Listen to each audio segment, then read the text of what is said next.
여러분 안녕하십니까. 아침의 매일경제 이상훈입니다. 허례허식이란 지적도 있지만요. 행사에서 이것이 빠지면 좀 허전합니다. 바로 축하 화환입니다. 그런데 말이죠. 이 화환이요. 정치권에서 요즘 입방아에 오르내리고 있습니다. 자유한국당 새보수당 창당식에 화환조차 보내지 않았다는 겁니다.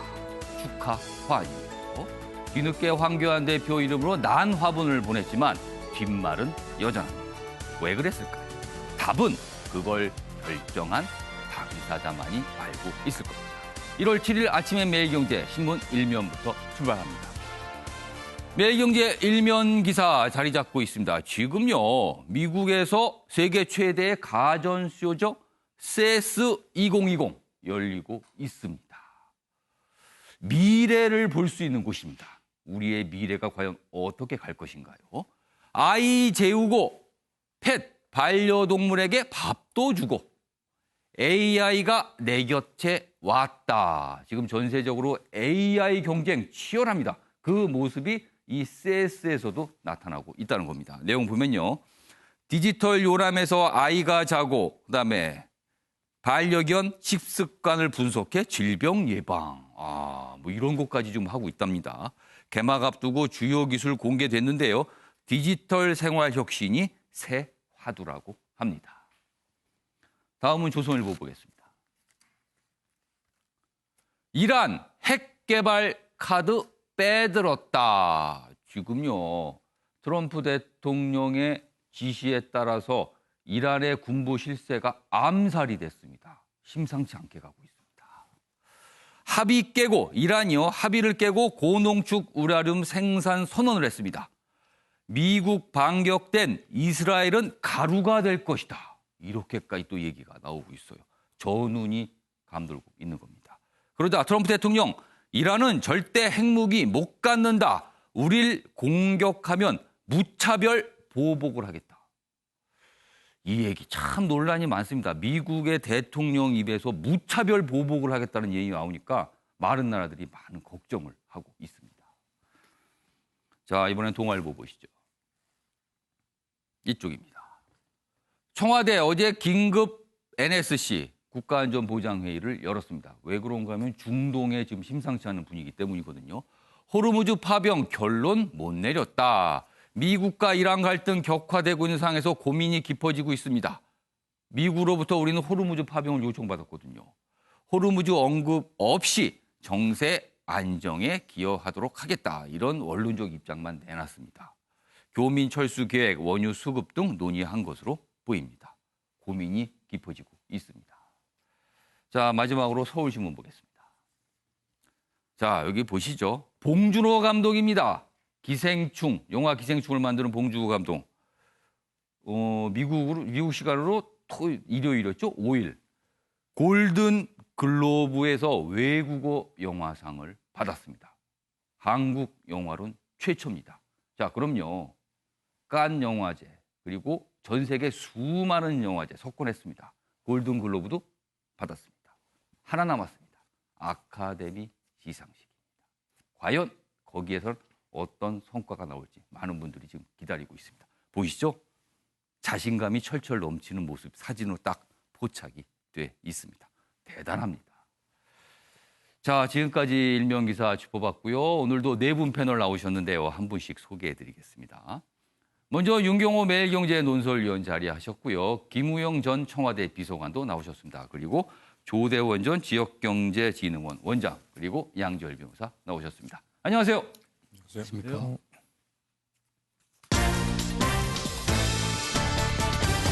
오늘 다룰 이슈들을 정리했습니다. 아침을 여는 키워드 4가지가 준비되어 있는데요. 보겠습니다. 복심 총선행. 문재인 대통령의 복심으로 알려진 인물이 총선 출마에 나섭니다. 많은 기사가 오늘 있어요. 그리고 외청장. 여기서 말한 외청장은 검찰청을 말합니다. 추미애 법무부 장관이 오늘 윤석열 검찰총장을 만나게 되는데 어제 법무부에서 굳이 외청장이라는 표현을 썼습니다. 그리고요, 오늘 문재인 대통령의 신년사가 예정되어 있습니다. 오전 9시 30분부터 25분가량 진행될 예정입니다. 저희가 현장 연결로 해드리겠습니다. 그리고요, 마지막 키워드는 이란 유적지. 트럼프 미국 대통령이 여차하면 이란 유적지까지 우리가 파기할 수 있다. 공격할 수 있다. 이런 입장을 내놔서 발칵하고 있습니다. 자, 이렇게 네 가지 키워드로 오늘 내용 정리했고요. 첫 번째 이슈는요. 어제 청와대에서 조직 개편을 발표했는데요. 전체 조직 개편이니까 새롭게 임명된 분도 있고 자리가 바뀐 분도 있습니다. 그렇지만 더욱 중요한 거는 그 사이에서 총선을 위해 떠나간 인물들이 좀 있습니다. 그 얘기 보겠습니다. 첫 번째 기사입니다. 문재인 대통령의 복심 윤건영 청와대 떠나 새로운 도전을 하겠다. 이렇게 입장을 밝혔습니다. 어제 청와대 대변을 통해서 발표가 있었고요. 그 이후에 윤건영 이제는 전 국정기획상황실장이라고 해야겠습니다. 전 실장께서 본인의 SNS상에 어떤 소감을 밝히기도 했습니다. 내용 보겠습니다. 최종 결정은 당과 상의하겠다 말을 아꼈습니다. 어제 여러 명의 기자들과 전화통화도 됐거든요. 그래서 구체적인 질문이 들어왔는데 그거에 대해서는 당과 상의한다. 내가 이렇게 얘기하면 안 된다. 이런 입장을 나타내기도 했습니다. 박영선 장관의 지역구인 구로을 이 구로을 출마가 유력하다. 이렇게 얘기가 나오고 있습니다. 이미 준비에 들어간 거 아니냐. 이런 분석까지 좀 있어요. 문재인 대통령 큰 결심을 내린 것이다. 이런 평가가 당 안팎에서 나오고 있기도 합니다. 관련 기사가 하나 더 있는데요. 좀 보시죠. 이번에는요. 이런 사항에 대한 어떤 평가가 좀 들어가 있습니다. 다음입니다. 문재인 대통령의 분신. 아까 기사는 복심이라 그러는데 또 여기도 분심이라고 돼 있거든요. 분신이건 복심이건 아무튼 굉장히 문재인 대통령을 잘 이해하고 있다. 이런 뜻이 되겠습니다. 윤건영 출마에 야당은요. 청와대가 총선 캠프냐 이렇게 또 비판을 쏟아냈습니다. 왜 그런가 하면 전현직, 그러니까 현 정부 들어서 청와대에 근무하신 분 그리고 지금 근무를 하고 있는 분들 중에서 총선에 나설 것으로 보인 분이 대략 70명 가까이 된다. 이런 얘기가 있거든요. 그러니까 야당에서 이런 또 지적을 하고 있어요. 보겠습니다. 주형철 경제보좌관도 출마설. 야당 청와대 활용에 스펙 쌓기만 하는 거냐 이런 비판 나오고 있습니다. 청와대는요. 국정기획상황실 지금 이게 윤건영 전 실장이 맡고 있었던 자리인데 여기서 기획을 떼어내서 국정상황실로 만들고 기획은 또 다른 곳으로 이렇게 좀 이관을 한 상황입니다. 그래서 이런 걸 가지고도 문재인 대통령의 어떤 굉장한 배려가 있는 거 아니냐 이런 얘기도 좀 나오고 있습니다. 자, 그럼 여기서요. 관련 영상 확인해 보겠습니다. 청와대는 국정운영 후반기를 맞아 효율적인 국정보좌 및 국정과제 추진 동력 확충을 위해 조직 및 기능을 일부 재편할 계획입니다. 또한 핵심 국정과제를 집중적으로 추진하기 위해 비서관 및 담당관도 신설합니다. 정책조정비서관과 일자리기획비서관은 일자리기획조정비서관으로 업무를 합치게 됐습니다. 기존 연설기획비서관은 기획비서관으로 변경돼 국정운용기조수립, 기획, 국정아젠다, 일정, 메시지 기획 업무를 담당하게 됩니다. 이어 조직 재편에 따른 인사를 말씀드리겠습니다. 국정상황실장에는 이진석 현 정책조정비서관, 신남방. 네. 어제 청와대 고민정 대변인이 저렇게 발표를 했고요. 그리고 어제 오후에 윤건영 전 실장이 SNS를 통해서 입장을 좀 밝혔습니다. 다음 화면 잡아주시죠. 다음입니다. 자, 이 기사 말고 윤건영 전 실장의 그 SNS 그걸 좀 보여주세요. 네. 자, 요 내용입니다. 어제 이렇게 입장을 나눴어요. 청와대를 그만두었습니다. 새로운 도전을 시작하려고 합니다. 그러면서 지금까지와의 어떤 일과는 좀 다른 겁니다. 이런 취지의 설명이 좀 있었어요. 새로운 도전, 확실히 총선 출마 이거는 사실상 기정사실을 했다고 할 수 있겠습니다. 청와대를 그만뒀습니다. 새로운 도전에 나섭니다. 이 얘기입니다. 자, 윤경호 의원님. 복심, 아까 분신이라는 표현까지 등장을 했는데요. 문 대통령의 승인, 허락이 없었으면 아마 출마를 하지 못할 거예요. 그만큼 복심이 있기 때문에 그렇죠. 그렇다면은 문재인 대통령이 허락을 한 이유가 분명히 있었을 겁니다. 뭐라고 보세요? 예, 여러 가지 해석은 가능하겠지만, 예. 퇴임 이후까지도 연결이 될 수 있는 걸 거고요. 어. 또 하나는 문 대통령이 그동안에 곁에 두고 가장 신뢰를 하고 있었던 참모들의 예. 스스로의 앞으로의 정치적인 진로에 음. 대한 어찌 보면 뭐 지원일 수도 있을 예. 거고요.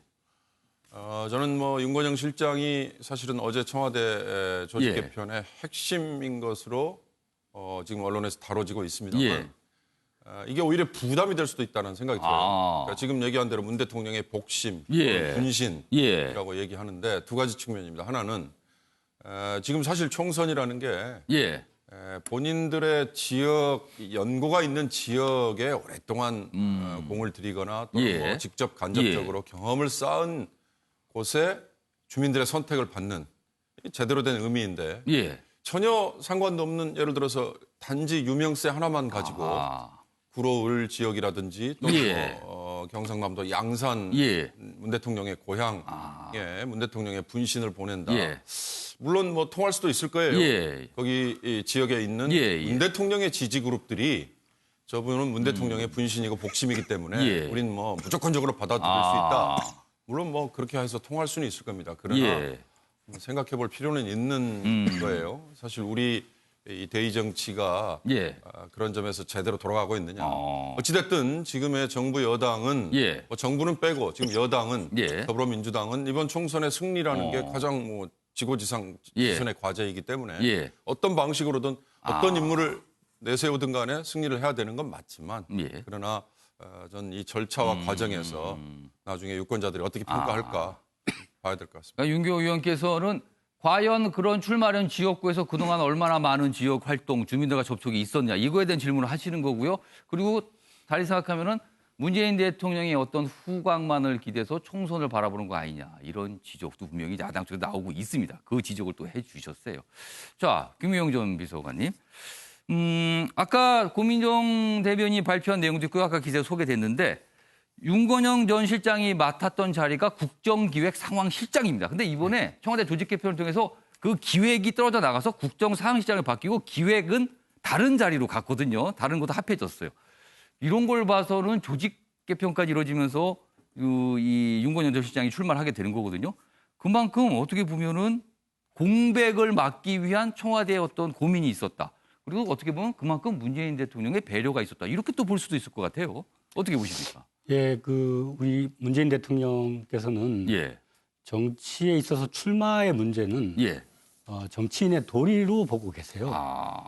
그러니까 정치도 하나의 유기체고 예. 민심의 바다에 떠 있는 배라고 할 수 있습니다. 예.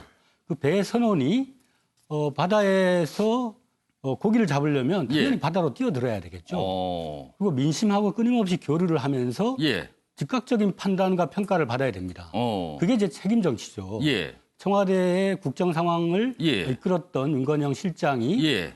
대통령의 국정 철학을 잘 알고 있기 때문에 아. 그걸 가지고 민심의 바다에 들어가서 아. 민심으로부터 평가를 받고 거기에 따라서 또 새로운 정치적 미래를 열어갈 수 있다. 그럼 총선이 민심의 바다다. 이제 바다로 나갈 때다. 이렇게 그렇죠. 판단했다는 예, 건가요? 예, 네. 그러면은요, 이게 지금 야당으로부터 사실 그 부분에 대한 지적이 있는데 사실 오늘 야당이 어제 뭐 서면 논평만 되고 영상이어서 소개를 못 드렸는데 이런 지적들이 있어요. 그렇게 따지면은 청와대 근무한 경력이 이른바 스펙 쌓기고 청와대가 스펙 쌓기 총선 캠프처럼 보인다. 이게 야당의 지적이거든요. 그거에 대해서 어떻게 보세요? 스펙이라고 표현하면은 좀 어투가 좀 다른데요. 저는 예. 경험이라고 생각합니다. 그렇죠. 경험이라고 볼 수 있어요. 그러니까 저도 이제 구청장을 하다가 예. 청와대 가서 한 1년 있어봤는데요. 예. 전국 전반을 바라볼 수 있다는 것은 아. 상당히 다른 경험이거든요. 아. 그리고 이제 국정에 있어서 의회의 협조가 예. 얼마나 중요한가. 예. 또 이 융합적인 어떤 협력적 관계가 얼마나 중요한가.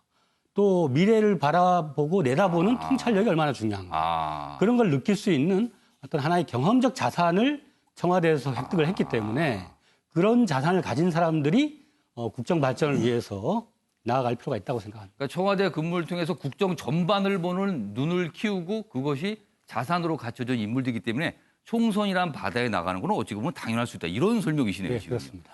그러니까 지금 문재인 대통령은 그런 마음으로 총선에 나가도록 하고 있다. 이렇게 좀 설명해 주신 걸로 제가 이해를 좀 했습니다. 자, 이런 가운데요. 고민정 대변인 얘기가 또 오늘 기사에 있더군요. 방금 영상에서 보셨는데요. 다음 기사입니다. 여당 일산 벨트에서 고민정, 김홍걸 인지도 조사를 했다. 이런 얘기입니다. 고민정 청와대 대변인, 그리고 김홍걸 민족화에, 그러니까 민화협 대표 상임위원장을 좀 맡고 있잖아요. 굉장히 뭐 정치권에서 좀 비중이 좀 있는 인물인데 여러 인지도 조사를 좀 해봤다는 겁니다. 보겠습니다. 민주당 인물 경쟁력 조사를 진행했다. 일산 지키기 강한 의지를 보였다. 일산은요 지금 김현미 장관, 윤해 장관 현역 의원인데요. 이번에 출마 안 하잖아요. 불출마 선언을 했거든요. 그럼 자리가 비게 되는 겁니다. 근데 그 자리에 과연 누구를 앉힐 것인가? 일산을 반드시 지켜야 된다. 뭐 이런 겁니다 지금. 김홍걸 목포 출마 가능성도 있긴 한데 좀 여기도 한번 어떤 인조조사를 해봤다는 거고요. 고민정 대변인은 막판까지 고심 중으로 알려져 있습니다. 여권에선 중견, 신인, 패키지도 검토한다. 지금 여러 가지 변수가 좀 있다는 설명인데 시나리오가 있나 봅니다. 그래서 지금 고민정 대변인이 일산 얘기 좀 하고 있어요. 자, 일산에 지대한 관심을 갖고 계신 조대원 전 원장님 질문 좀 드릴게요. 사실은요, 지금 이렇게 고민정 대변인까지 얘기가 나오는 거 보면 청와대에서 좀 적극적으로 총선 출마를 어떻게 보면 좀 적극적으로 이렇게 뭐랄까요? 뭐 장려하는 듯한 이런 분위기도 분명히 있는 것 같아요. 그런데요, 최대 지금 70명 정도 될 거라는 얘기가 나오는데 사실은 과거에도 사실 청와대 출신들이 출마를 많이 했습니다만 이번 정부에서는 유독이 좀 숫자가 많다. 이런 지적 나오거든요. 어떻게 보세요? 지금 20대 국회 아닙니까? 예. 그럼 19대 국회 때 이 47명 비례대표 국회의원 중에 예. 그 20대 국회로 살아서 들어온 사람이 몇 명 된다고 아십니까 혹시? 많지 않은 걸로 제가 알고 있는데요. 예, 4명 있습니다. 아. 그중에 우리 새누리당 과거의 출신들은 예. 단 한 명도 없습니다. 아. 그게 뭘 의미하냐면 예. 그나마 4명 된 사람들도 전부 다 뭐 경상도든 예. 전라도든 특정 정당이 압도적으로 유리한 지역에 예. 갔을 때 살아남은 거고 예. 나머지는 수도권 같은 경우에는 전국 국민들이 다 모여 있고 또 일산 지역 같은 경우에는 전국의 상력 수준이 제일 높은 지역 중에 하나거든요. 예. 그러면 사람들이 평가할 때 예. TV에 좀 비치고 뭐 큰 데서 청와대에서 좀 있고 예. 이렇게 해서 갑자기 3개월 전에 6개월 전에 뚝 떨어져 가지고 예. 지역을 돌면서 내가 이 지역 잘 섬기겠습니다 하면 그 지역에 있는 사람들이 어떻게 생각하냐면 여기가 뭐 경상도냐 전라도냐 우리 지역을 무시해도 참 너무 우습게 본다. 예. 그래서 과연 저분들이 뭐 청와대에서 큰일을 하셨다지만 예. 우리 지역 주민들의 그 애환이 어떻고 뭐 일산 지역만 하더라도 노름해가 어떻고 뭐 거구매가 어떻고 예. 장울 지역에 지금 버스가 1시간마다 한 대 있어가지고 노인들이 차로 15분이면 나올 수 있는 대화에까지 그 1시간 걸리는 거 이런 사정을 다 모르잖아요. 그래서 이런 부분들에 대해서 지금 청와대는 어쨌든 예.